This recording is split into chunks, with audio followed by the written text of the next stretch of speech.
Hey, today I'm going to teach you how to make mushroom burgers. It's very simple and it's a good alternative if you are not wanting to eat meat. First, what you need is portobello mushrooms. What you do is you put them on, and I'm just using a George Foreman right now. You can do this on the barbecue too, but then you're going to cook them for about 3 minutes to start. Okay, after they've been cooking for 3 minutes, what you're going to do is you're going to put some barbecue sauce on them, or whatever type of sauce you like. And then you're going to spread that around.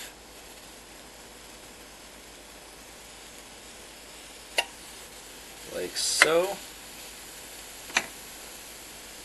Then I use steak spice too. And just put some of that on there, just so it tastes like a burger. So use whatever sauces or spices you like, but that's what I use.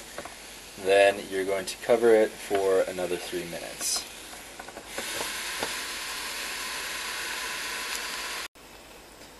Now that they've cooked for 3 minutes with the sauce and spice, what you're going to do is you're going to put just a piece of cheese on each if you like that.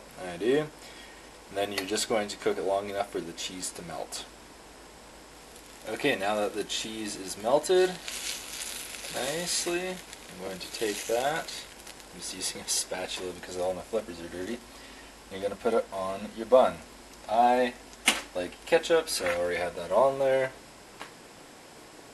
And then, I like my burgers pretty basic, so I'm just going to put a piece of tomato on there. And I'm going to put some lettuce on with that. And done! So that's how you make yourself a mushroom burger, specifically a portobello mushroom burger.